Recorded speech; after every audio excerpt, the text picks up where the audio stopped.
త్యాగం చేస్తే సీన్ మారుతుందన్నారు. జైళ్లకు వెళ్తే పార్టీ గుర్తిస్తుందన్నారు. అవమానాలు పడి నిలబడితే భవిష్యత్తులో విలువిస్తామన్నారు. కానీ కట్ చేస్తే కూటమి ప్రభుత్వం అధికారంలోకి వచ్చి 2 ఏళ్లు గడిచిపోయింది. నేటికి ఆ త్యాగధరులను కనీసం మాట మాత్రమైనా పలకరించే దిక్కు కరువైంది. ఇంకా ఓపిక పట్టండి, మమ్మల్ని నమ్మండి అంటూ పార్టీ చెబుతుంటే తమ సహనానికి డెడ్ లైన్ ముగిసింది, గేమ్ చేంజ్ చేయాల్సింది అంటున్నారు ఆ జిల్లా మాజీ ఎమ్మెల్యేలు. పుణ్యకాలం గడిచిపోయే లోపే లెక్క తేల్చుకోవాలని ఫిక్స్ అయ్యారు. సడన్ గా ఇదే గ్యాప్ లోకి వచ్చిన వైసీపీ మీరు రండి రెడ్ కార్పెట్ పరుస్తామంటూ ఆహ్వానాలు పలుకుతోంది. అసలు ఇంతకీ టీడీపీకి గుడ్ బై చెప్పే ఆ మాజీ ఎమ్మెల్యేలు ఎవరు?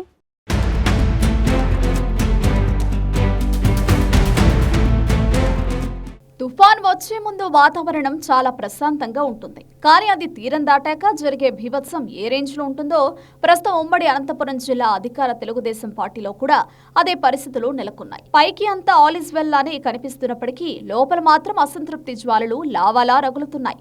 పార్టీ అధిష్టానం గనుక ఇప్పటికైనా మేలుకొనకపోతే రానున్న లోకల్ బాడీ ఎన్నికల నాటికి ఇక్కడ జరిగే నష్టాన్ని పూడ్చడం చంద్రబాబుకు కూడా సాధ్యం కాదనే చర్చ నడుస్తోంది. నిజానికి గత ఎన్నికల్లో ఉమ్మడి అనంతపురం జిల్లాలో కూటమి తిరుగులేని క్లీన్ స్వీప్ విజయాన్ని సాధించింది.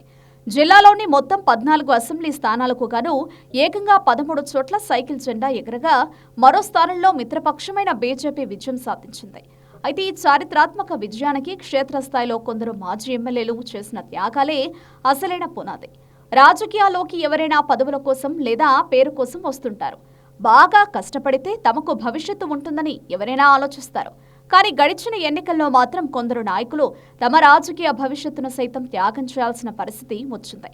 గత 5 ఏళ్ల వైసీపీ పాలకుల వేధింపులను తట్టుకుంటూ అక్రమ కేసులను ఎదుర్కొంటూ ఆర్థికంగా నష్టపోతూ కూడా జెండాను మోసి క్యాడర్ను కాపాడుకున్నారు కొందరు సీనియర్లు. అందుకోసం తాడిపత్రిలో జేసీ ప్రభాకర్ రెడ్డి లాంటి వారు ఏకంగా జైలుకు కూడా వెళ్లారు. కానీ తీరా ఎన్నికల సమయానికి వచ్చేసరికి అధిష్టానం ఈ సీనియర్లను పక్కన పెట్టేసి నియోజకవర్గాలకు ఏమాత్రం సంబంధం లేని పారాషూట్ లీడర్లకు, కొత్త ముఖాలకు టికెట్లు కట్టబెట్టింది.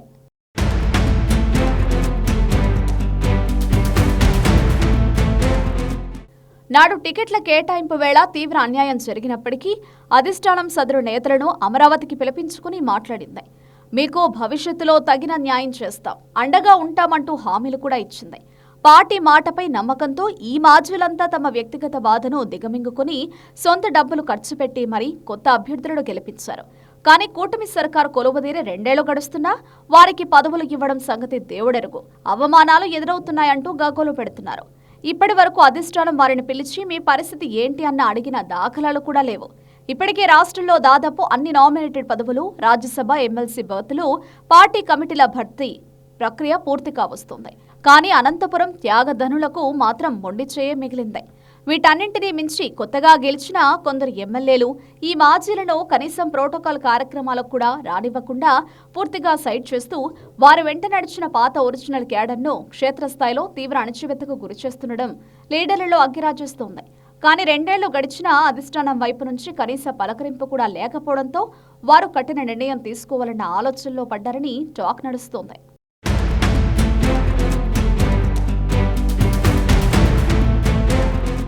జిల్లాలోని కొందరు మాజీలు పార్టీ మారుతారన్న ప్రచారం గట్టిగా సాగుతోంది. దీనికి ప్రధానమైన కారణం అధిష్టానం పట్టించుకోకపోవడం, క్యాడర్ ఇంకా ఎందుకు మనం ఈ పార్టీలో ఉండాలన్న ఒత్తిళ్లే కనిపిస్తున్నాయి. ఉమ్మడి అనంతపురం జిల్లాలో ఇంతకీ ఏ సీనియర్ నేతలకు ఈ ఘోర పరాభవం ఎదురైంది అని ఆరా తీస్తే ఒక పెద్ద లిస్టే కనిపిస్తోంది. అనంతపురం అర్బన్ మాజీ ఎమ్మెల్యే వైకుంఠం ప్రభాకర్ చౌదరి, గుంతకల్లు మాజీ ఎమ్మెల్యే జితేందర్ గౌడ్, మడకసిర మాజీ ఎమ్మెల్యే ఈరన్న, కళ్యాణదుర్గంలో గతంలో కష్టపడి ఇటీవల మరణించిన మాజీ ఎమ్మెల్యే ఉన్నం హనుమంతరాయ చౌదరి కుటుంబం, వీరంతా నాడు సీట్లు త్యాగం చేసిన వారే. అలాగే మాజీ మంత్రి పల్లె రఘునాథ్ రెడ్డికి పుట్టపర్తి టికెట్ రావాల్సి ఉండగా యువత కోటా కింద ఆయన కోడలకు టికెట్ ఇచ్చారు. దాదాపు 3 దశాబ్దాలుగా పార్టీని నమ్ముకున్న పల్లెకు నేటికి ఎలాంటి గుర్తింపు దక్కలేదు. అటు మడకసిరిలో మాజీ ఎమ్మెల్సీ తిప్పేస్వామి సైతం టికెట్ ఆశించి భంగపడ్డారు. ఇక ధర్మవరం విషయానికి వస్తే పరిటాల శ్రీరామ్ ఆ సీటును బీజేపీ కోసం త్యాగం చేయాల్సి వచ్చింది.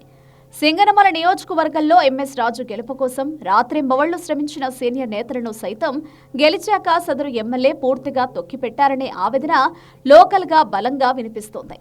ఈ లీడర్లంతా ఇప్పుడు తమ పొలిటికల్ ఫ్యూచర్ ఏంటో తెలియక తీవ్ర నైరాశ్యంలో కొట్టుమిట్టాడుతున్నారు.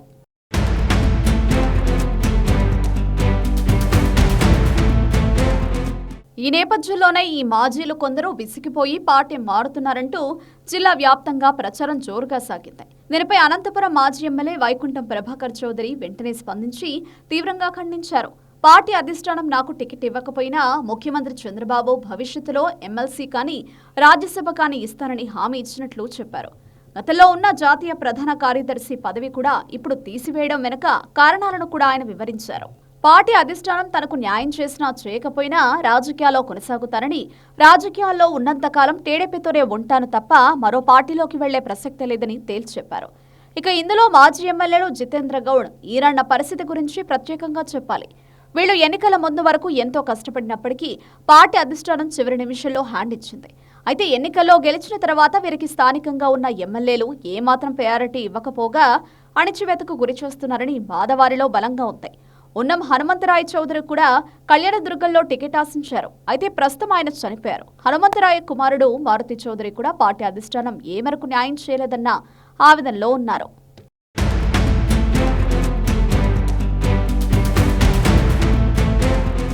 ప్రధానంగా పార్టీ మారుతారన్న ప్రచారం జరిగిన వారిలో ప్రభాకర్ చౌదరి, జేసీ ప్రభాకర్ రెడ్డి, మాజీ మంత్రి పల్లె పేర్లు కూడా వినిపించాయి.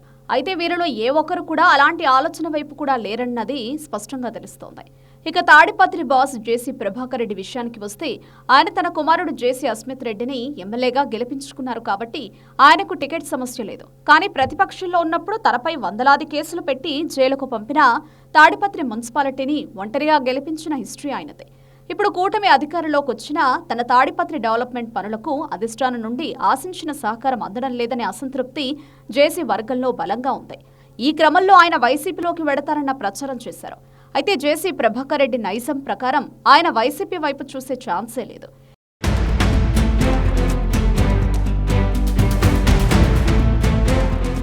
ఇక రఘునాథ్ రెడ్డి కూడా ప్రస్తుతం అలాంటి ఊహ కూడా చేయలేదని ఆయన వర్గీయులు చెబుతున్నారు. అటు పరిటాల శ్రీరామ్ సైతం ఊపిరి ఉన్నంత వరకు పసుపు జెండా దించే ప్రసక్తే లేదని ఆయన క్యాడర్ స్పష్టం చేస్తోంది. అనంతపురం టీడీపీలోని ఈ బలహీనతను సీనియర్ల అసంతృప్తిని కరెక్ట్గా వాడుకోవాలని ప్రతిపక్ష వైసీపీ రంగంలోకి దిగింది.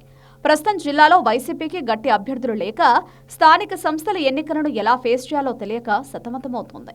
అందుకే టీడీపీ అధిష్టానంపై గుర్రుగా ఉన్న ఈ మాజీ ఎమ్మెల్యేలు, సీనియర్ లీడర్లకు వైసీపీ అగ్రనాయకత్వం రహస్యంగా గాలం వేస్తోంది.